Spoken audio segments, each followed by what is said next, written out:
자, 안녕하세요. 관세율표 및 상품화 2차 강의를 맡게 된 유영훈 관사라고 합니다. 반갑습니다. 자, 오늘은 본강의 앞서서 OT를 좀 진행을 해보고 본강의를 하도록 하겠습니다.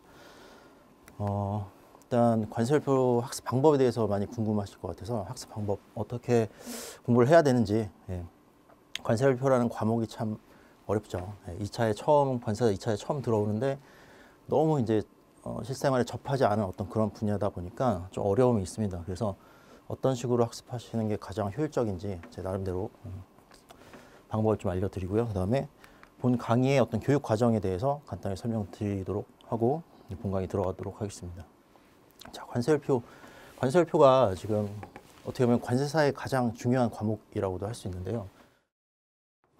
전 세계가 HS 협약이라는 것에 의해서 어떤 물품을 4단위, 6단위의 어떤 숫자로 코드화를 시켜서 지금 전 세계가 그걸 공통으로 사용을 하고 있습니다. 그래서 어떻게 물품이 이제 수출입될 때 어디에 그러면 분류를 하게 되느냐, 그런 것들을 관세사가 결정을 해주는 어떤 그런 직업이라고 할 수 있어요. 그래서 이 관세율표를 좀 잘 학습을 하셔야 나중에 실무를 하실 때도 좀 어려움 없이 실무를 하실 수가 있습니다. 관세율표가 어떻게 보면 관세사의 존재 이유예요. 그래서 학습을 잘 하시기 바라고요. 관세율표라고 하는 부분이 있습니다. 그러니까 통칙이라고 하는 부분과 그다음에 호의 용어, 그다음에 주규정이라고 하는 거. 자, 통칙이라는 것은 1호부터 6호까지 있는데요. 자, 통칙은 어떻게 보면 이 관세율표 전체를 관장하는 좀 헌법적인 어떤 그런 존재라고 할 수가 있어요. 이 통칙에 따라서 우리가 품목 분류를 하게 됩니다. 통칙은 당연히 가장 1순위로 생각하면서 학습을 하셔야 되는 거고요. 그 다음에 이제 호의 용어라는 게 호가 4단위의 숫자를 의미합니다. 4단위 코드를 의미해요. 호가 있고 그 다음에 여기에 물품명이 기재되어 있습니다. 그래서 우리가 이거를 호의 용어라고 해요. 호의 용어에 따라서 우리가 물품을 분류하도록 하고 있습니다. 그래서 호의 용어도 당연히 학습의 기본적인 범위가 되겠고요. 그 다음에 호의 용어는 그냥 간단하게 명칭이나 뭐뭐의 부분품 이런 식으로 규정이 되어 있기 때문에 호의 용어만으로는 품목 분류하기가 힘듭니다. 모든 품목이 다 호의 용어로 규정이 되어 있지는 않은 거거든요. 그래서 품목 분류에 도움을 주기 위한 어떤 그런 규정으로 주라고 하는 규정을 또 두고 있어요. 그래서 통칙과 호의 용어, 주규정 이런 것들이 관세율표라고 하는 관세법 별표상의 관세율표가 있죠. 관세율표라고 하는 것을 이루고 있고 그것들이 가장 기본적인 우리의 학습 범위라고 생각을 해주시면 됩니다. 그래서 원래는 이제 HS가 6단위까지 되어 있는데 우리는 수험 범위를 4단위라고 생각하시고 학습을 해주시면 되고요. 자, 관세율표를 이제 기본이라고 생각하고 이거를 다 외운다라고 생각하시고 이제 학습을 하시면 되는 거고, 그 다음에 이것만으로는 또 우리가 품목 분류를 하기가 힘듭니다. 그래서 해설서라는 걸 두고 있어요. 해설서도 해설서 총설이라는 부분이 있고요. 그 다음에 호의 해설서가 있습니다. 해설서 총설은 각 류나 부에 어떤 좀 큼직하게 이 부에는 어떤 물품들이 분류가 되겠다 좀 간략하게 설명해 주는 어떤 그런 부분이라고 생각하시면 되고, 호의 해설서는 각 호마다 해당 물품은 어떤 물품이 있고 이거 제외되는 것들은 어떤 것들이 있고 포함되는 것들은 어떤 것들이 있다. 뭐 이 물품의 제조 방법은 어떤 거다. 이런 식으로 각 호마다 자세하게 또 설명을 해주는 호의 해설서가 있습니다. 그래서 해설서 총설까지는 우리가 기본이라고 생각하고 학습을 해주셔야 됩니다. 요새는 해설서 총설에서 참 그 논제거리가 많이 나오거든요. 문제거리도 많고 하기 때문에 해설서 총설까지는 기본이다라고 생각하시고 이제 학습을 해주시면 되고요. 그래서 우리가 관세율표라고 하는 부분, 통칙, 호의 용어, 주규정, 그다음에 해설서 총설까지는 좀 봐야 된다. 자, 예전에는 관세율표 부분, 관세율표 법령집이라고 하죠. 우리가 시중에서 법령집을 보면 통칙과 호의 용어와 주규정만 딱 기재되어 있는 어떤 그런 교재들이 있습니다. 그것만 하기 사실 좀 힘들어요. 하지만 요즘에 해설서까지 다 반영이 돼서 나오기 때문에 해설서 총설까지는 기본이다라고 생각하고 학습을 해주시면 되고요. 해설서 총설을 뭐 외우라는 게 아닙니다. 봐야 된다라는 거고요. 거기서 좀 우리가 이제 학습할 부분, 그다음에 좀 암기할 부분 이런 것들을 끄집어내서 학습을 하시면 되는 거고요. 예, 이런 부분들은 다 제 교재에 반영을 해놨습니다. 그리고 중요 해설서는 좀 보셔야 돼요. 예. 학습하시다 보면 좀 중요하게 생각되는 호들이 있습니다. 그런 것들은 호의 해설서까지 보시는 게 좋은데 이것도 이 해설서를 보고 다 외워서 쓰라라는 게 아니라 공부하실 때, 학습하실 때 좀 보시고 참고하셔서 내 것으로 만들 게 있으면 만들어 놓고 정리를 해놓고 학습을 하시라는 의미예요. 해설서를 안 보면 사실은 이해가 되지가 않습니다. 우리가 관세율표를 한 번이나 보신 분이 있다면 우리가 한글을 읽고 있지만 이게 무슨 단어인지, 용어의 정의가 뭔지 전혀 읽히지가 않죠. 그렇기 때문에 좀 어려운 건데 용어의 정의라든가 제조 방법, 포함되는 것, 제외되는 것 이런 것들을 좀 잘 아실 필요가 있어요. 그래야 학습하기도 쉽고 실제 실무에서도 많은 도움이 될 겁니다. 그래서 학습을 하실 때 처음에 해설서를 좀 보시면서 어떤 물품에 대한 어떤 용어의 정의, 제조 방법, 이게 상관례상 어떻게 부르고 어떻게 되는지 해설서에 뭐 포함되는 것들 예시가 나와 있고요. 제외된 것도 예시도 나와 있고 굉장히 자세하게 또 알기 쉽게 설명이 되어 있습니다. 그래서 그런 해설서 참고하셔서 잘 이해를 하시고 그다음에 그것들을 정리를 하는 겁니다. 다 이거를 뭐 암기해서 쓰라라는 게 아니에요. 다시 한번 말씀드리지만 암기해서 쓸 부분은 이 부분이에요. 호, 통책, 호, 그다음에 주. 이 세 부분은 좀 확실하게 암기를 해주셔야 되는 부분이고요. 나머지는 참고로. 하지만 이걸 안 보면 이해하기 힘들다라는 거고요. 보시면서 좀 내 것을 만들어야 되겠다. 이 부분은 시험에 나올 것 같다라는 부분을 정리를 하시는 거예요. 그래서 간단하게 정리해서 이해하고 정리하고 그 부분을 이제 암기를 하시는 겁니다. 그래서 스케줄을 잡으실 때 어떻게 하시냐면 이런 과정을 그러니까 뭐 1회독한다, 2회독한다 이런 말들 많이 쓰죠. 최소한 남보다 많이 보겠다라는 마음가짐으로 좀 해주시면 좋겠고요. 많이 보려면 어떻게 해야 되냐? 짧게 빨리 봐야 됩니다. 짧게 빨리 봐야 되는데 그냥 이 관세율표라는 이 법령지 부분만 계속 보고 있으면 사실 이해가 안 돼요.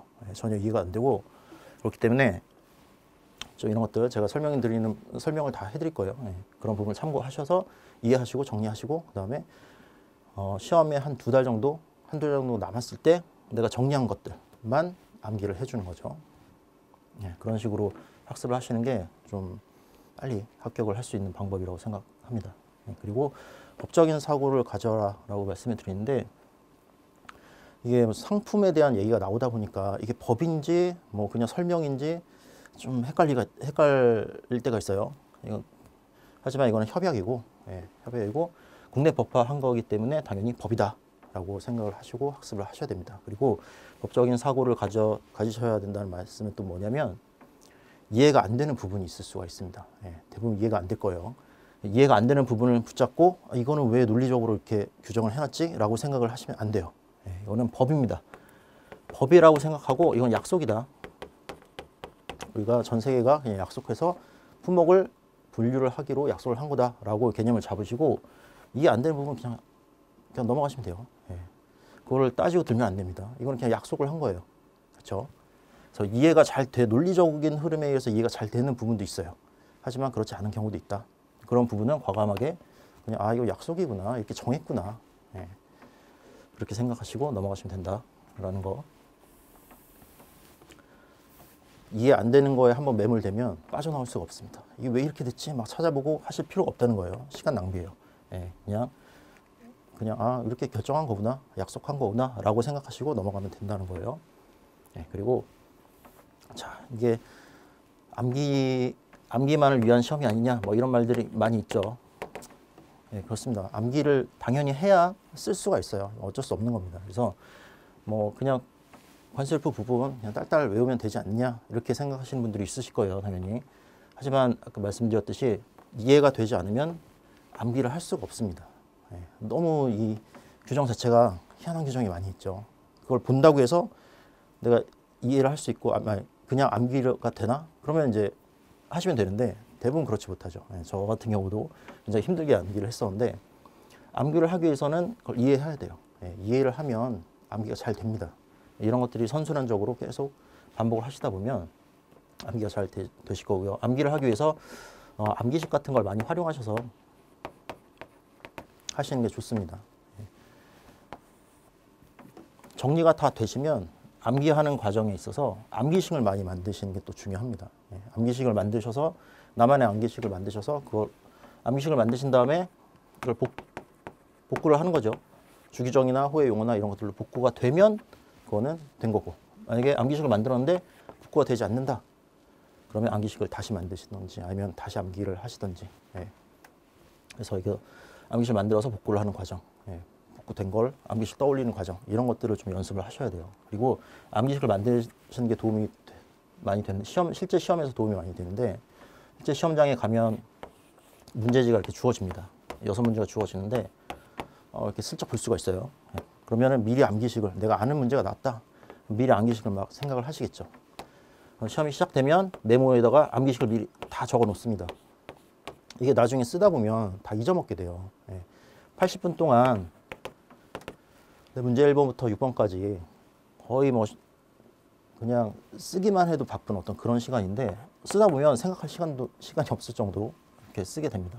그러면 나중에 알았던 것도 헷갈린다던가, 기억이 안 난다던가 그런 경우가 있습니다. 그러면 암기식을 적어 놓으면 그걸 보고 다시 떠올릴 수도 있고, 그 다음에 내가 다른 걸 갖다가 적는 어떤 그런 실수를 또 막아주기도 합니다. 그래서 암기식을 좀 많이 활용하셔서 학습을 하시는 게 좀 좋겠다라는 거고요. 자, 학습이 어느 정도 되시면 저희가 관세음표 전체를 통하는 문제를 한번 만들어 보셔야 돼요. 그래서 관세음표 자체가 원료부터 가공도에 따라서 쭉 분류가 되어 있죠. 그다음에 산업별로, 그다음에 재질별로, 이런 식으로 과학자들이 분류 체계를 정말 잘 이론적으로 만들어 놨습니다. 그래서 하나의 물품이나 산업 뭐 이런 것들을 컨셉을 하나 잡고, 이 물품의 원료는 어디 있는지, 그렇죠? 제조 공정에 따라서, 가공도에 따라서 어디에 분류가 되는지, 그런 가공도, 그다음에 이걸 만드는 기계는 어디 있는지, 기계류. 어쨌든 관세음표 전체를 통해서 우리 나올 수 있는 것들을 한번 생각을 해보시는 게 많은 도움이 됩니다. 그리고 관세음표라는 게 단락이 딱딱 끊어져서 이루어지는 게 아니라 전체가 1류부터 97류로 이루어져 있는데 전체가 다 유기적으로 연결이 되어 있습니다. 그렇죠? 그래서 컨셉을 하나 잡으시고 이게 1류부터 97류까지 어떤 가공도에 의해서 어떻게 분류가 될까 한번 곰곰이 생각을 해보시면 이해하시는 데 훨씬 더 도움이 되실 거예요. 그리고 한번 생각해 본 사람과 시험장에 가서 그 문제를 받아본 사람과는 천지 차이입니다. 그렇기 때문에 항상 그 부분만 집중하지 마시고 좀 전체를 넓게 생각하셔서 학습하시는 어떤 그런 습관을 들이시면 좋으실 것 같아요. 자, 학습 한번 이 정도로 보시고, 자, 그래서 저희 2차 교육과정은 일단 강의 형태를 보시면 문제풀이 위주의 어떤 강의인데, 문제풀이라기보다는 중요 이론을 제가 다 다뤄드릴 겁니다. 그래서 한 번이라도 기본 이론을 수강하신 분들은 훨씬 더 잘 들으실 수가 있을 거고요. 그 다음에 제가 기본 강의 수준으로 좀 강의를 해드릴 거예요. 그렇기 때문에 처음 들으시는 분들도 들을 수 있다. 근데 처음 들으시는 분들은 예습은 꼭 하셔야 됩니다. 교재를 한번 읽어보셔야 돼요. 읽어보시고 그 다음에 강의를 들으시는 게 훨씬 더 효율적이다라고 생각해 주시면 될 것 같고, 기본 과정과 심화 과정을 합한 어떤 그런 강의를 해드릴 거예요. 그래서 기본적인 이론도 다 다뤄드릴 겁니다. 주요 이론이라든가 제조 공정들, 그다음에 중요호, 중요 규정들은 다 다뤄드릴 거고, 그다음에 문제풀이에서 기본 문제와 응용 문제, 실전 문제로 제가 구성을 해놨습니다. 그래서 기본 문제는 해설서 부분을 좀 응용을 해가지고 넣어놨어요. 그래서 해설서를 참고를 하시고 학습을 하시라는 의미에서 문제로 구성을 해서 넣어놨습니다. 응용 문제는 비교라든가 있죠. 그런 것들을 좀 많이 제가 문제로 구성해서 넣어놨고요. 그다음에 실전 문제는 우리가 실제 분류 사례를 가지고 문제를 구성해서 넣어놨습니다. 그래서 관세평가 분류원에서 나왔던 사례들, 괜찮은 사례들을 제가 뽑아서 문제를 구성했고, 사실 이걸 보시면 우리가 논술이라는 부분을 해결을 할 수가 있어요. 어떤 물품이 딱 주어졌을 때 우리가 이 물품에 대해서 분류를 해주세요라고 관세평가 분류원에 의뢰를 하게 되죠. 그분들이 이 물품에 대한 어떤 설명, 뭐 용도는 뭐고 재질은 뭐고 어떻게 이루어졌다, 어떤 제조 방법으로 이걸 만든다, 그리고 통칙이나 규정, 뭐 해설서 내용 이런 것들을 잘 정리해가지고 뭐 어떤 규정에 의해서 이게 이렇게 분류가 되고 해설서를 보니 이건 이렇게 분류하더라고 나와 있다. 그래서 통칙 1, 통칙 6, 통칙 2, 3, 4에 따라서 이 물품은 어떤 호에 분류를 해라 라고 결정문이 나옵니다. 결정문이라는 게 나와요. 정말 논리 정연하게, 논술이죠 이게. 그래서 어떤 문제가 주어지면 근거를 들어서 그게 최종 결과로 어떻게 나온다. 그래서 이 분류 사례를 보시면 논술을 어떻게 해야 되겠다라는 게 좀 감이 옵니다. 그래서 이런 문제를 통해서 내가 이런 문제가 나오면 어떻게 써야겠다라는 걸 좀 감 잡으시라고 제가 문제를 넣어놨습니다. 그래서 기본 이론과 뭐 심화 이론, 그다음에 문제 풀이까지. 자, 그렇게 보시면 되고요. 그래서 교재를 보시면 굉장히 슬림하지만 제가 중요 이론 같은 거 다 다뤄놨어요. 굉장히 슬림하죠. 하지만 다 다뤄놨다라고 생각하시면 되고 21개 챕터로 이루어져 있습니다. 근데 이게 관세율표의 부랑은 달라요. 제가 그냥 임의로 챕터를 구성을 한 겁니다. 그다음에 서브 형태로 되어 있기 때문에 법령집이라든가 아니면 해설서 같은 걸 좀 참고를 하시면서 같이 좀 비교를 해보시면서 보셔야 돼요. 제가 굉장히 많이 압축 요약을 해놨습니다. 그렇기 때문에 기본서가 있으시면 그것 같이 한번 보시면 좋으실 것 같고요. 기본서가 없다라고 하면 이런 사이트가 있어요. 세계 HS 정보 시스템이라는 사이트가 있습니다. 관세 법령 정보 포털이라는 곳에 이제 검색하셔서 들어가신 다음에 세계 HS라고 보이시죠? 여기 들어가시면 대한민국 관세율표뿐만 아니라 뭐 각국의 어떤 관세율표도 검색해서 찾아볼 수가 있습니다. 거기 보시면 이제 해설서 같은 것도 다 검색을 하실 수가 있어요. 그다음에 분류 사례도 찾아볼 수가 있습니다. 그래서 2차 학습하실 때는 여기 세계 HS 부분도 있고, 그 다음에 관세평가도 있죠. 관세평가 학습하실 때는 또 이 부분 참고하셔서 분류 사례 같은 거 찾아보시면 좋으실 거예요. 자, 그래서 이런 사이트들 한번 들어가 보시면서 함께 학습을 해주시면 되고요. 중요한 건 제 교재를 보시면 표로 많이 활용해서 넣어놨습니다. 그래서 표를 보시면 여기 호 번호가 있고 호의 용어가 있죠. 호의 용어가 있고 그 다음에 관련된 규정을 바로 밑에다 호 밑에다 넣어놨어요. 그래서 학습을 하시기에는 굉장히 편하실 거예요. 이렇게 보시고 그 다음에 뭐 해설서 내용이라든가 이런 것도 관련된 것들을 요약해서 또 넣어놨습니다. 그래서 이렇게가 하나의 문제가 구성이 될 수 있게 그렇게 이제 작업을 해놓은 거거든요. 서브 형태를 만들어 놓은 겁니다. 그래서 이렇게 보시되 중요한 건 주 규정이 그래서 순서대로 나와 있지 않다는 거. 이 주 규정, 주의 번호로 반드시 확인을 하셔야 됩니다. 그렇죠?